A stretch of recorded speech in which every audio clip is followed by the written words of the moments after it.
Olá, boa noite. Mais uma vez votei em você no ar para todo o estado de Santa Catarina, nesta noite de sábado, mais uma vez conversando com você sobre política, que é tão importante, não é? Política que faz parte do nosso dia a dia. Quem não discute política fica por fora dos assuntos interessantes, pode ter certeza disso. É a sua cidadania que você exerce quando no programa 2 assuntos muito importantes, o Estatuto do Idoso, e vamos conhecer sobre o Pacto Federativo, conhecer os detalhes de uma proposição inédita aqui em Santa Catarina. Quem vai propor ou já está propondo essa questão inédita no Estado, na Assembleia Legislativa, é o meu convidado de hoje, o deputado estadual Fernando Coruja.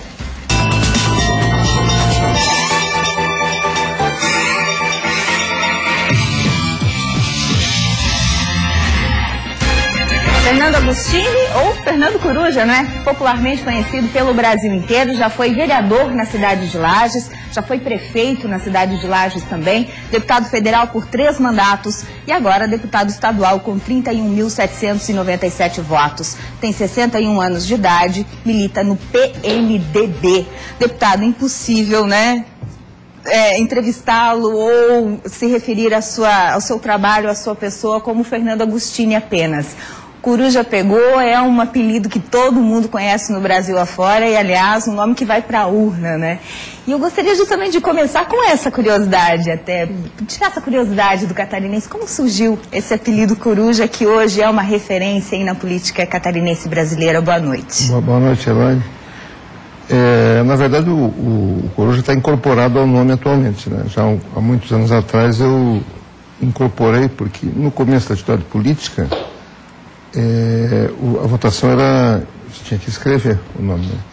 Então você podia registrar, e eu acabei incorporando o nome. Então meu nome hoje é Carlos Fernando Coruja Agostini. Então Coruja na verdade faz parte do nome.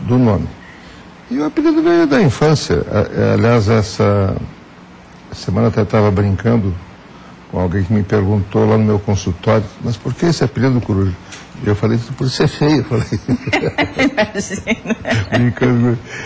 Mas era da infância, né? Eu usava óculos e tal, e acabou o pessoal chamando de Coruja, e ficou. E eu, no começo, com qualquer apelido, você reage, fica bravo, aí o apelido pega com mais facilidade. É verdade, brincadeira de criança. Está incorporado ao nome. Essa sua intelectualidade também, não é, referente a todo o seu trabalho, o senhor é referência hoje no Brasil, é um dos maiores conhecedores de política, de Constituição, né, tanto federal quanto estadual.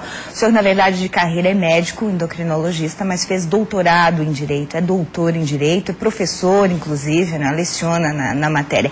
Essa tranquilidade que o senhor tem de tratar a matéria constitucional e tantas outras, e a experiência na Câmara Federal também, que hoje é trazida para a Assembleia Legislativa, faz do senhor um diferencial no nosso parlamento? A questão do legislativo, a tarefa fundamental é fazer leis, não é?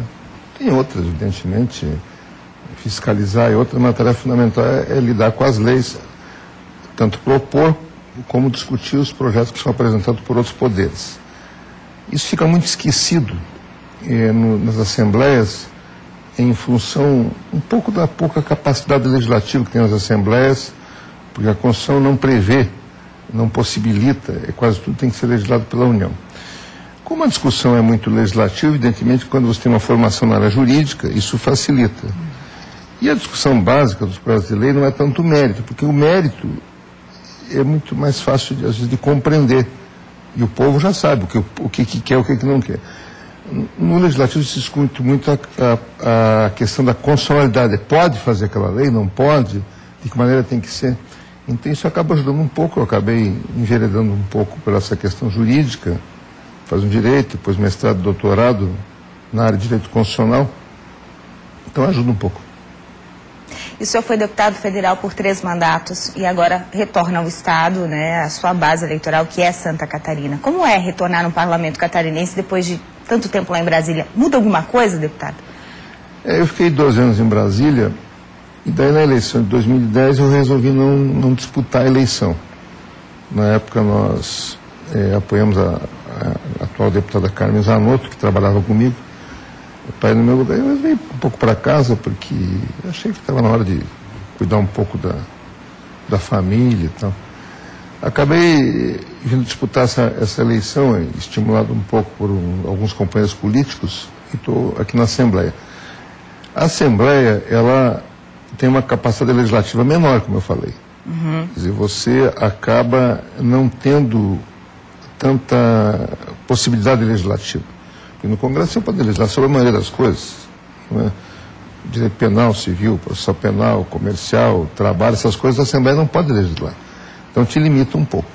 Mas há um campo interessante para debater os problemas do Estado e apresentar algumas propostas. Propostas bem interessantes que inclusive a gente vai trazer aqui no decorrer do programa, como o Pacto Federativo, inclusive, e uma situação inédita que eu achei muito bacana, que a gente vai tratar já no programa.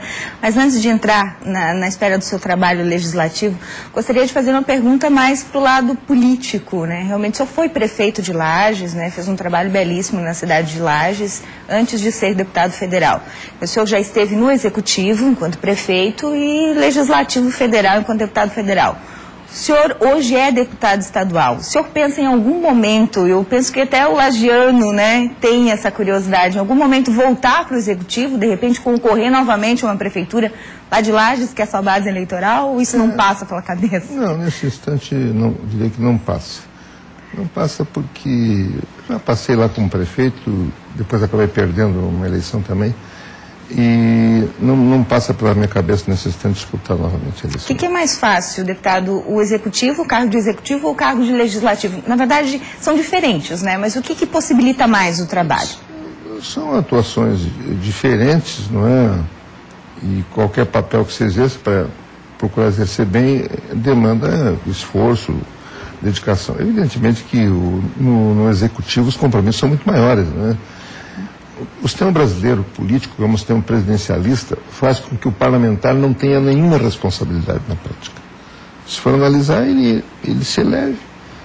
E ele não é responsável se o governo dá certo ou não dá certo, diferente do parlamentarismo. Então a gente percebe que muitas vezes o parlamentar está muito preocupado só em manter ali o cargo eletivo, né? Então, desta forma de pensar é mais fácil, evidentemente, ser parlamentar desse ponto de vista. Mas o desafio às vezes é maior, porque é muito mais difícil você realizar alguma coisa no parlamento do que no executivo. No executivo você pode fazer uma obra que aparece, no legislativo já é mais difícil fazer isso. No executivo tem a caneta na mão, né? O nome já diz, pode executar, né? Pode executar. O parlamento é mais... Na ordem. É verdade, o parlamento mais discussões realmente a gente vê, né? É debate, você precisa discutir, participar, achar caminhos, e é uma tarefa desse ponto de vista mais complexa. Mas a experiência política conta bastante, né? A gente vai para o intervalo comercial, depois do intervalo a gente vai conhecer uma das leis que foram propostas pelo deputado, enquanto deputado federal, Fernando Coruja, que está em vigor desde 2003, é o Estatuto do Idoso. Depois do intervalo, um instante só.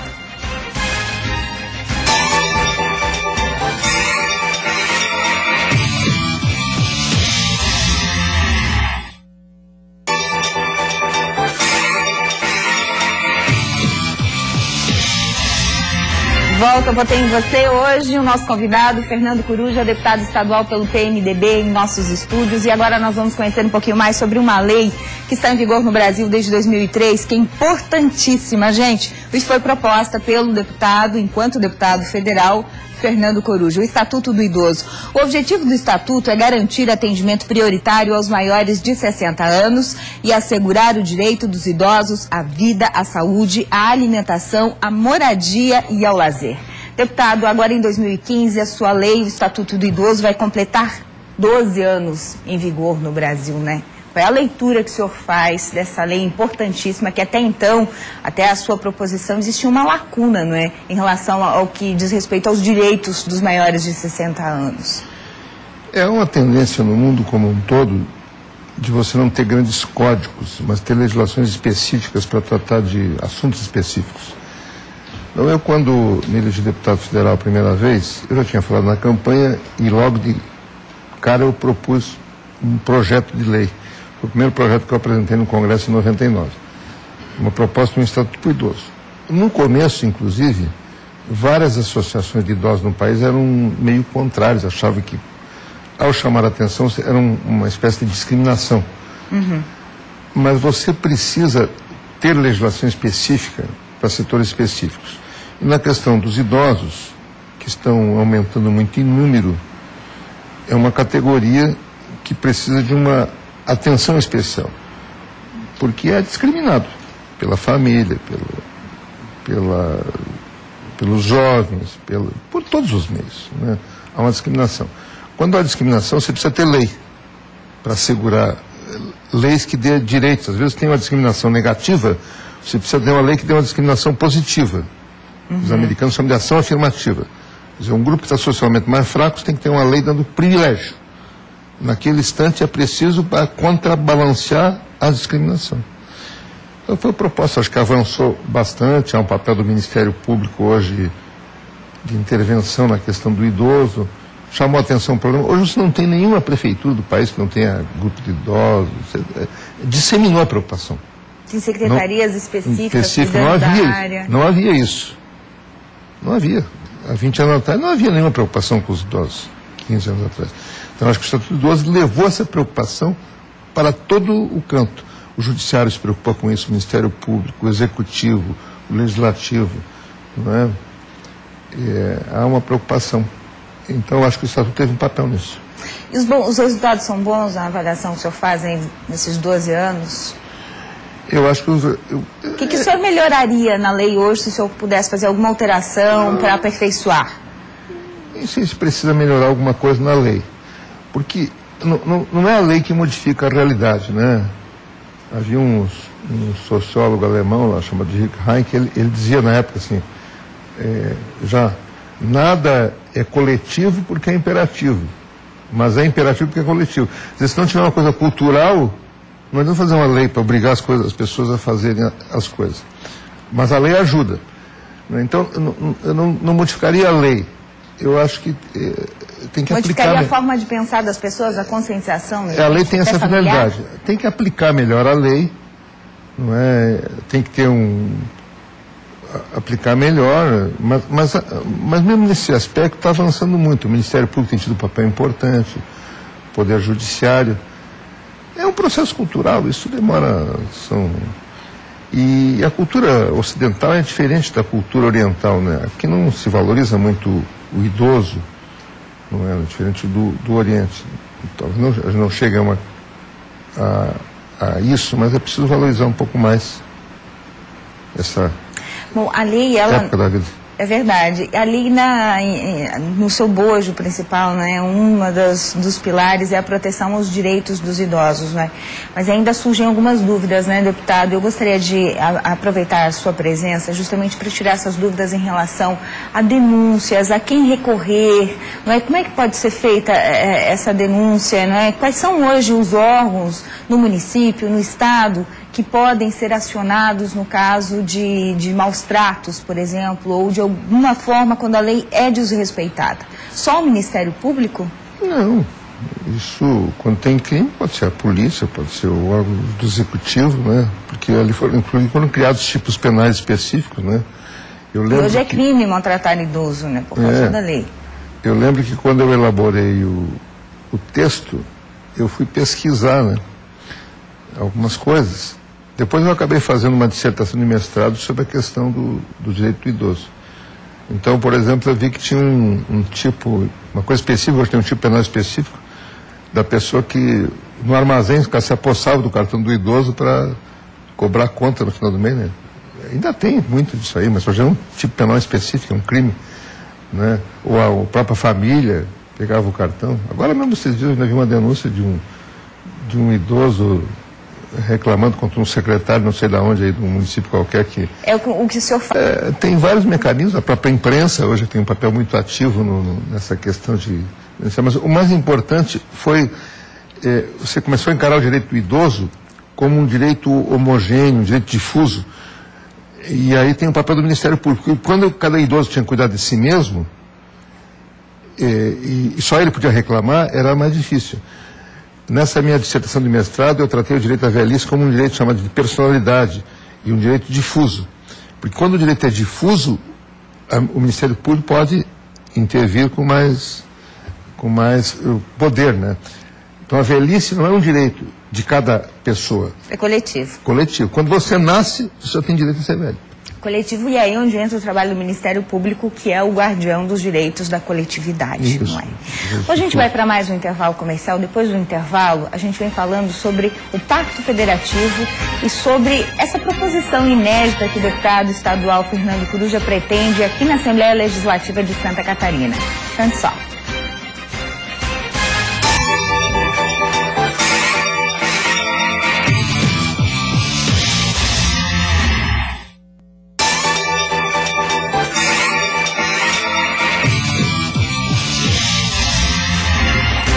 Tem você no ar para todo o estado de Santa Catarina. Neste último bloco, a entrevista com o deputado estadual Fernando Coruja, deputado pelo PMDB, já foi deputado federal em 3 mandatos, já conversamos aí sobre a trajetória política do deputado. Mas agora a gente vai trazer, nesse último bloco do programa, uma proposição inédita em Santa Catarina, que começa com a instalação do Fórum Parlamentar. Este Fórum Parlamentar vai tratar das reformas constitucionais a partir das Assembleias Estaduais, seguindo o que já dita a própria Constituição Federal no seu artigo 60. Bom, a primeira PEC propõe a alteração do Pacto Federativo, que determina a distribuição de recursos para os estados e municípios. E eu guardei esse assunto, que é importantíssimo, deputado, para o final do programa, justamente para a gente explicar. Primeiro, explicar o objetivo mais profundamente do Fórum Parlamentar, que já foi instalado na Assembleia Legislativa no início deste ano legislativo, né? Quer dizer, já existe uma comissão trabalhando. Já existe. O Brasil é uma federação. O Brasil, como é os Estados Unidos, é uma federação. Diferente dos estados da Europa, que a maioria são unitários. Então, quando é uma federação, tem estado, tem município. Cada um tem seu orçamento, só prefeito, governador, tem a administração própria, a autonomia. Mas só que é uma federação muito fraca. Por quê? Porque os recursos ficam muito na União. Os estados menos, os municípios menos ainda. E os estados e municípios não podem quase fazer nenhuma lei. Por isso que vereador e deputado estadual, os caras não fazem nada, porque não tem capacidade legislativa. O vereador só pode dar nome de rua, porque não tem a Constituição não permite isso. Então a Constituição Federal é que organiza essa federação. Então a ideia é alterar a Constituição Federal para permitir que os estados e municípios sejam mais fortes. A federação muda. Então isso é a mudança do Pacto Federativo. Tem que alterar o Pacto Federativo.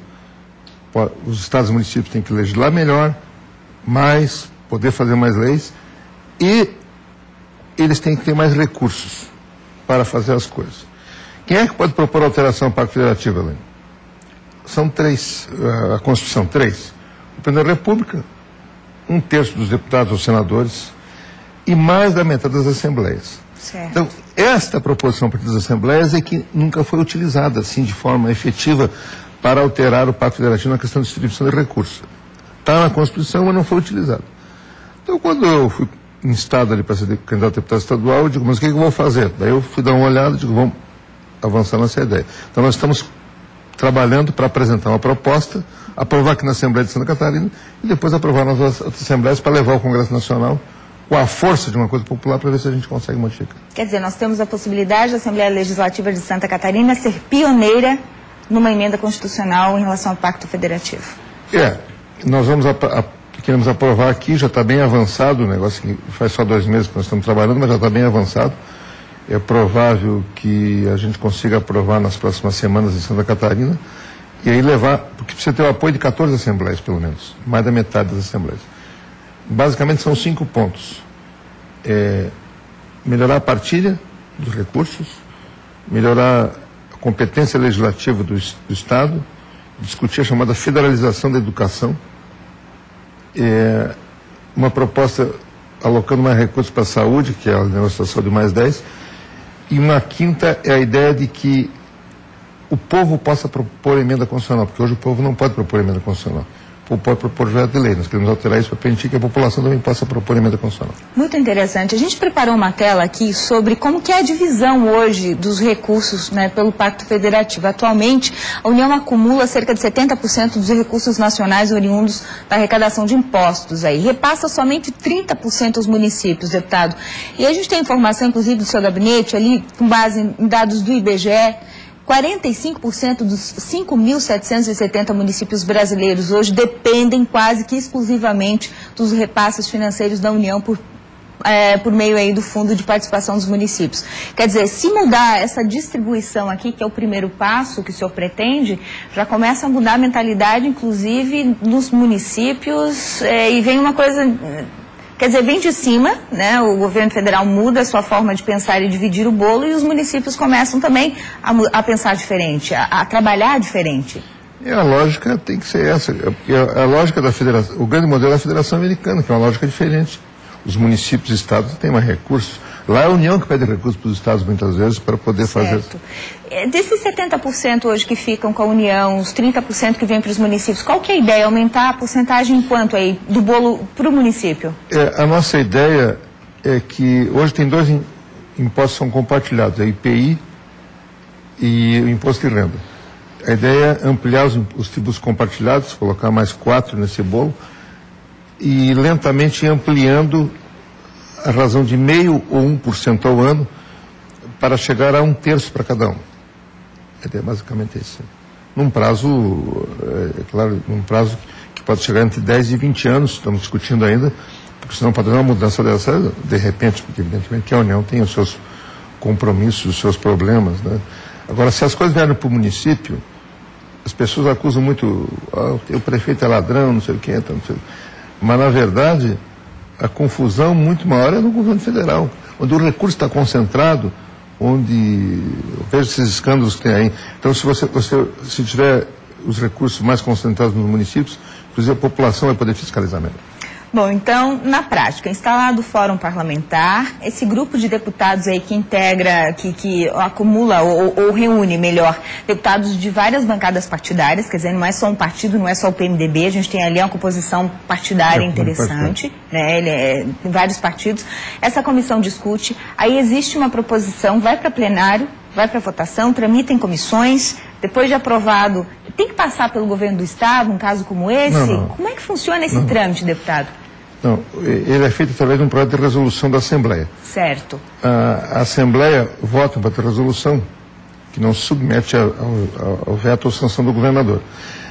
O que nós temos um fórum, nesse fórum eu sou o presidente do fórum, o relator é o deputado Pavan, o relator geral, e para cada uma das 5 áreas nós temos um relator setorial. Certo.